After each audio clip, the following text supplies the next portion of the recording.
Once again आप सभी का गुप्ता इंग्लिश क्लासेस में स्वागत है। Good morning everyone. Dear students, today I am going to teach you a very important lesson number 4 from the book first flight. Very important and inspiring story we are going to study today. So you must show the title of story from the diary of Anne Frank, है ना, written by any Frank, है ना। यह जो आपका book है first flight, ठीक है।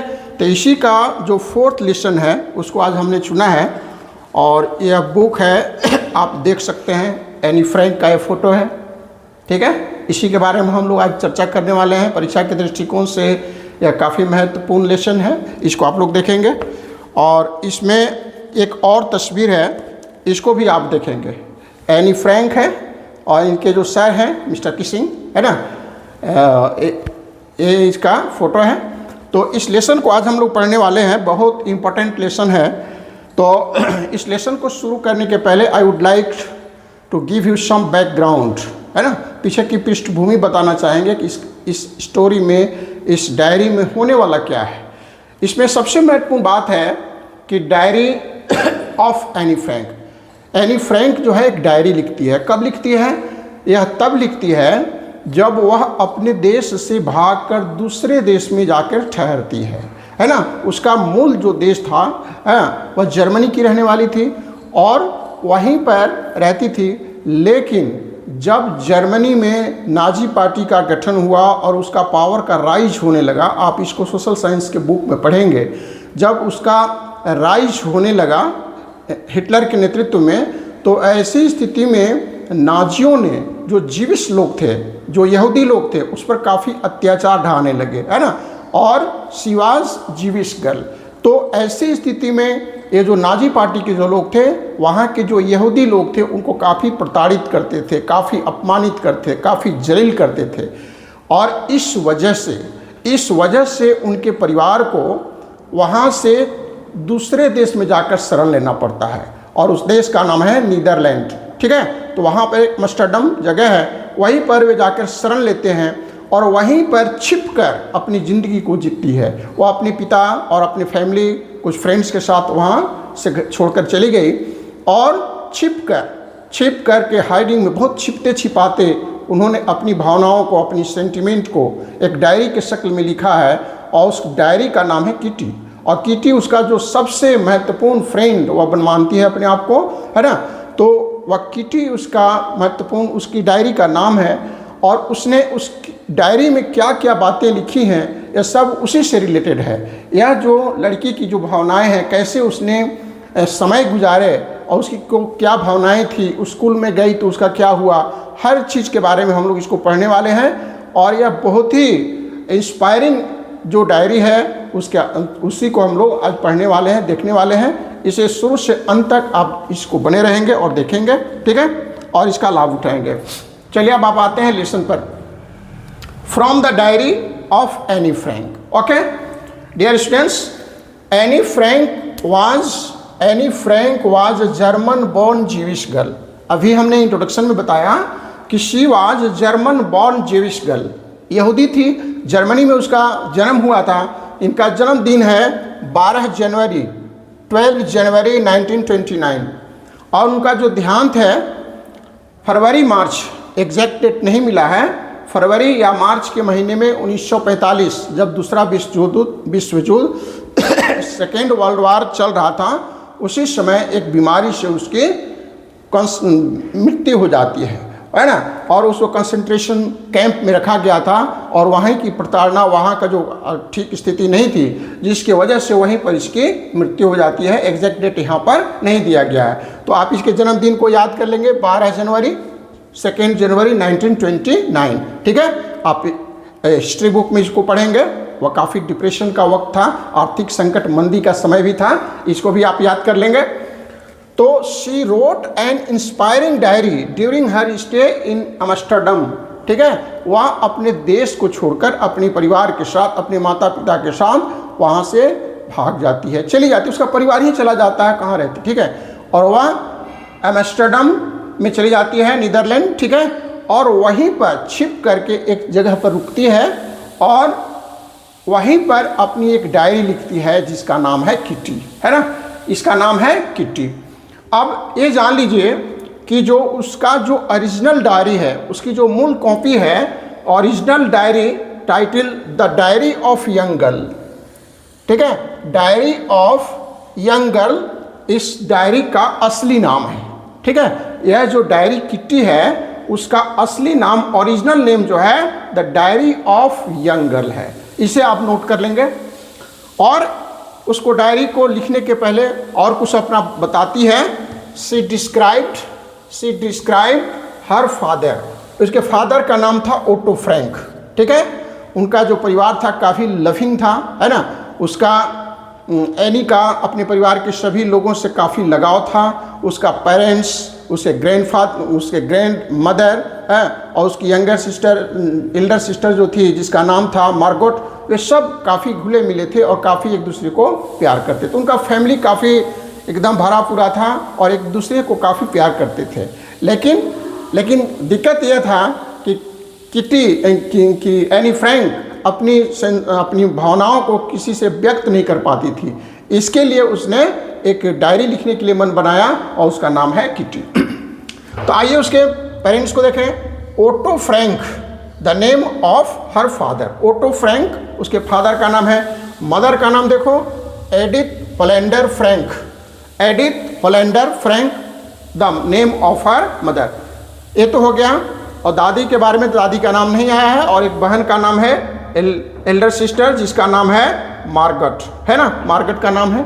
और जब वहाँ जाती है तो फिर वहाँ स्कूलिंग उसकी होती है। स्कूल में जो नर्सरी लेवल में क्या करती है, उसको एक अच्छे स्कूल में दाखिला होती है और वहाँ पर एक मैडम से मुलाकात होती है, head mister, nursery headmistress Mrs Kupres, और इससे वह काफ़ी प्रभावित है।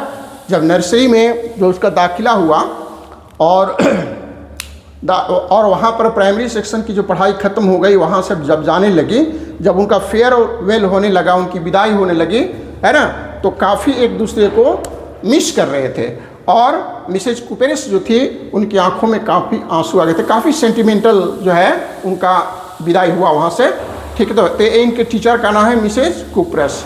और इसके बाद जब दूसरे विद्यालय में जाते हैं तो वहाँ पर उनके और भी दोस्त होते हैं, और वहाँ पर एक मैथ के टीचर थे जिसका नाम था mister Keishing, math teacher mister Keishing, जिसे मजाक में एनी ओल्ड फोगी कहती थी, ओल्ड फोगी कहकर अपना मजाक में ऐसा कहती थी, ठीक है। लेकिन ऐसा नहीं था कि अपमानित करती थी, उसको प्रेम था, उनसे काफ़ी लगाव भी था, अटैचमेंट था, लेकिन बचपने स्वभाव की वजह से उसने उसको ओल्ड फोगी कहा अपने सर को, ठीक है। तो अब देखिए कि उसका नेचर क्या था। Any Frank was very talkative, है ना। अब पूछा जाता था कि बताओ इतनी टॉकेटिव तुम कैसे हो, तो बताती थी कि हमारी माँ भी बहुत टॉकेटिव थी, ये तो हमारे हेरिटेज में आ गया, हम अपने माता से एक गुण को सीखे हैं, है ना। तो इस तरह से वह कहती थी कि हम बहुत अपने माँ से एक गुण को सीखे हैं, और हर बच्चे को टॉक करना चाहिए, टॉक करने से आप किसी को रोकना भी नहीं चाहिए, इस तरह की बात देती है। और इससे उसके मैथ वाले टीचर थोड़ा इरिटेशन में आ जाते हैं, और एक एक करके बारी बारी से उसको 3 तरह का असाइनमेंट एज ए पनिशमेंट दिया जाता है। उसका नाम है असाइनमेंट का, फर्स्ट में अ चैटर बॉक्स, है ना। चूँकि वह क्लास में बहुत बात करती थी, इसलिए उसके सर ने पनिशमेंट के रूप में एक एसे लिखने के लिए दिया जिसका नाम था अ चैटर बॉक्स, ठीक है। फिर इसके बाद उसमें कुछ और सुधार नहीं होता है, कुछ और गलती की, तो उसने एक और टास्क दे दिया जिसका नाम है इनकॉरिजिबल। इनकॉरिजिबल का मतलब जिसे सुधारा नहीं जा सकता, incorrigible chatter box. Incorrigible chatter box जो है सेकेंड असाइनमेंट मिला। और थर्ड में मिला quack said mistress chatter box. तीसरा जो असाइनमेंट मिला उसका नाम था quack said mistress chatter box. एक तीसरा जो है असाइनमेंट ऐसे लिखने के लिए एनी को मिल जाता है। तो बहुत ही टॉकेटिव तो थे ही, लेकिन काफ़ी इंटेलिजेंट भी थे, काफ़ी होशियार भी थी, और वह अपने इसका जवाब लिखने के लिए, ऐसे लिखने के लिए तैयारी करती हैं। और यहाँ पर वह अपने एक फ्रेंड जिसका नाम है सैनी, है ना, उसका फ्रेंड का नाम यहाँ पर देखिए आया है सैनी, और उसकी मदद से उसने उसको जो तीसरा जो लास्ट जो उसका असाइनमेंट मिला था, तो उसको वह एक वर्ष में, वर्ष का मतलब एक पद्य या कविता की शक्ल में उसको लिखती है, ठीक है। और उसके जवाब से, उसके आंसर से उसके जो सर थे मिस्टर किशिंग काफ़ी प्रभावित हुए, है ना, और बहुत खुश हुए, है ना, और वे लाइट हार्टेड हो गए। Impressed by her work mister Keishing stopped punishment, और इस तरह से बाद में उनका पनिशमेंट देने का जो काम था वह बंद कर दिए, क्योंकि एक कविता में उन्होंने एक छोटी सी कहानी जोड़ दी थी, है ना। इसका जवाब थर्ड असाइनमेंट था, तो वह पद्य मतलब वर्ष के चक्र में था, तो उसमें एक छोटी सी कहानी जोड़ दी थी कि एक फादर डकलिंग था, फादर स्वान था, ठीक है, तो उसके 3 बच्चे थे, 3 डकलिंग्स थे, और दे वेर वेरी नोटोरियस, है ना, और इसकी वजह से वो बहुत क्वेक क्वेक करते थे, और इससे उसके माता पिता काफ़ी परेशान करते थे, और इसकी वजह से फादर ने उसको बाइट कर दिया, बाइट करके उनकी जान ले ली, ठीक है। तो ये इस तरह का इस मैसेज को मैसेज को उनको अपने सर को दिखलाया, और सर ने इसको बहुत सीरियसली लिया, और फिर इसके बाद उसने पनिशमेंट देने का काम छोड़ दिया, ठीक है। तो इस तरह से कहानी का अंत हो जाता है, और हम लोग इसके मैसेज पर आते हैं कि इस स्टोरी में, इस लेसन में क्या महत्वपूर्ण खास बात है।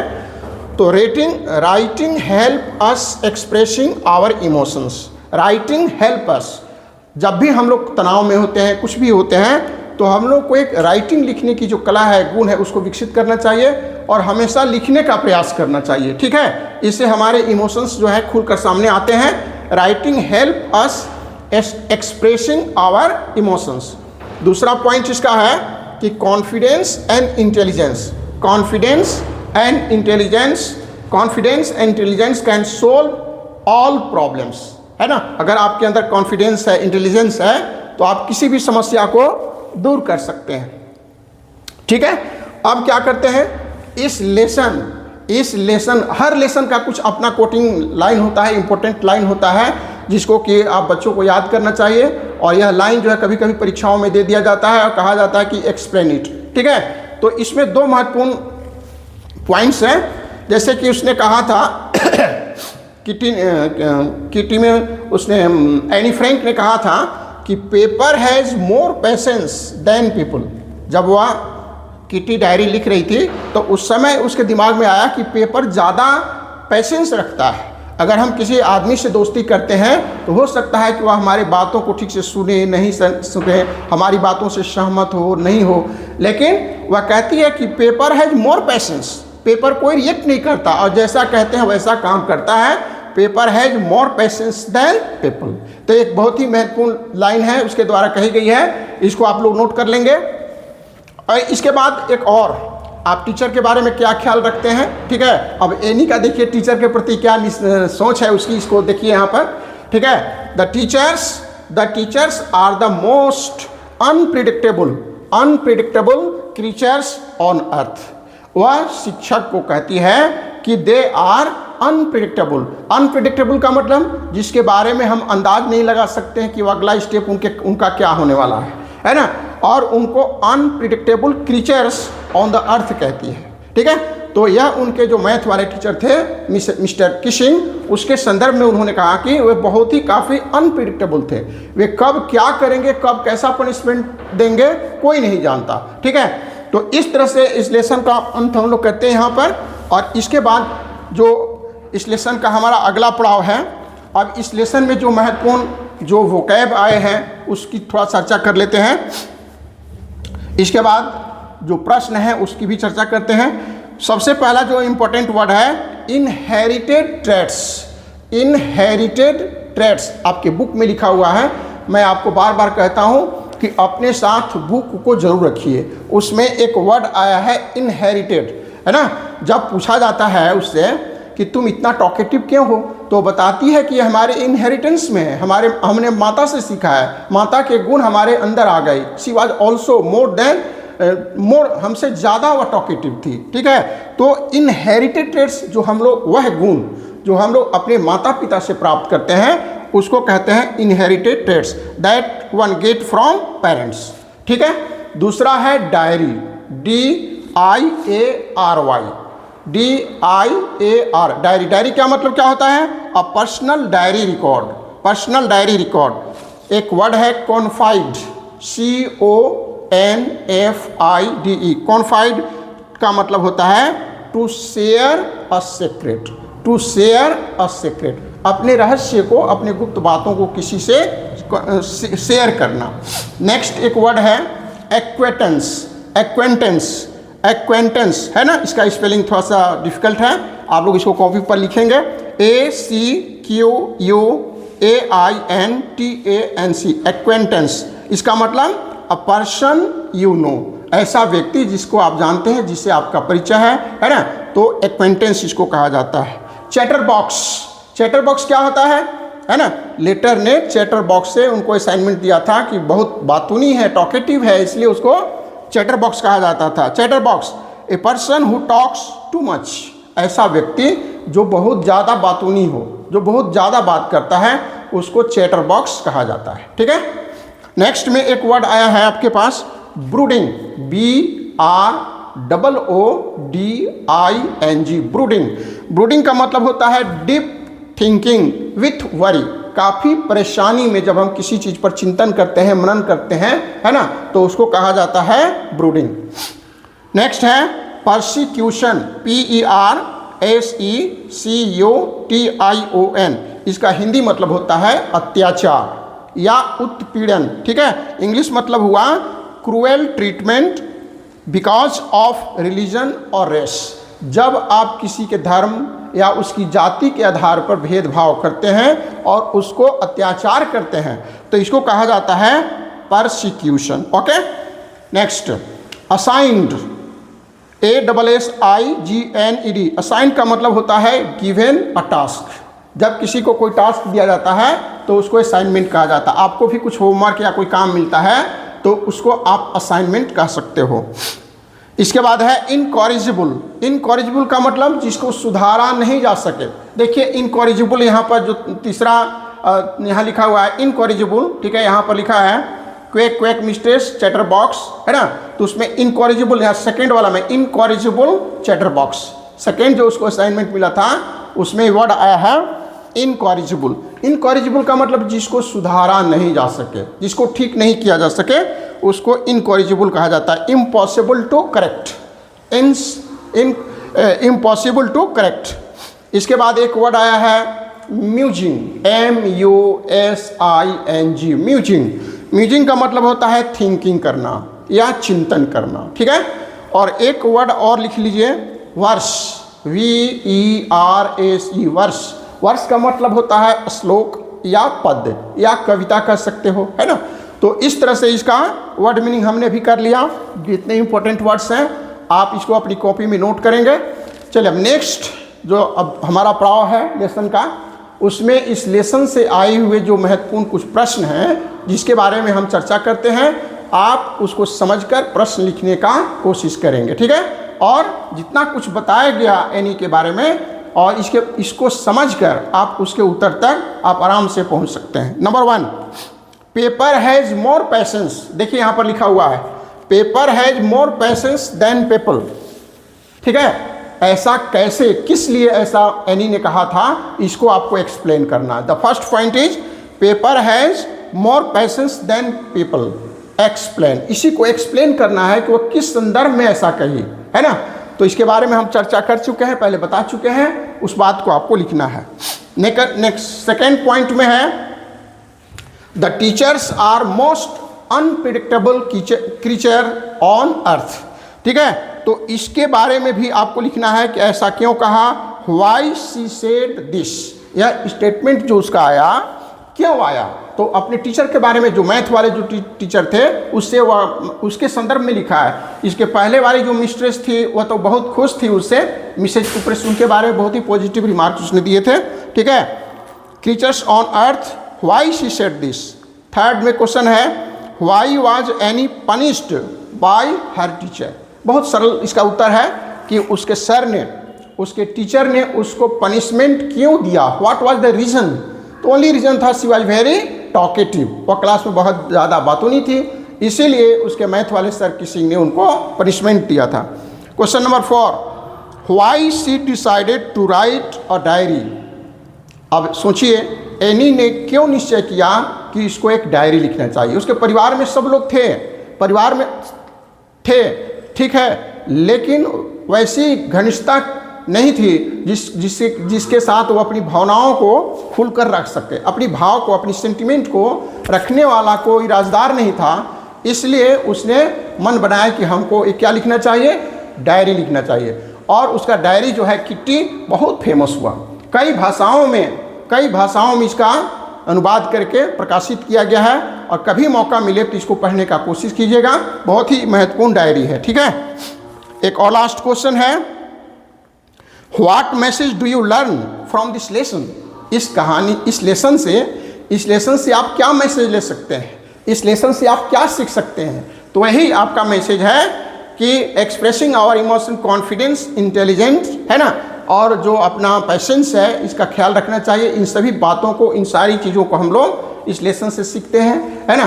कितना उस पर उत्पीड़न हुआ, कितने कष्ट है, लेकिन नन्ही सी बेजान एनी, 13 साल की मात्र उम्र, और वह कितना जुल्म को झेलती हुई अपना डायरी लिखने के लिए तैयार होती, दूसरी तो वैसा करते ही नहीं। तो आप सोच सकते हैं कितना वह उसमें सहनशीलता के गुण थे, कैसे उसको किसी भी बात को सहने की क्षमता थी, है ना, और घबराने वाली नहीं थी, काफ़ी बोल्डनेस थी, है ना, और काफ़ी IQ उसका तेज था, इंटेलिजेंट भी थी।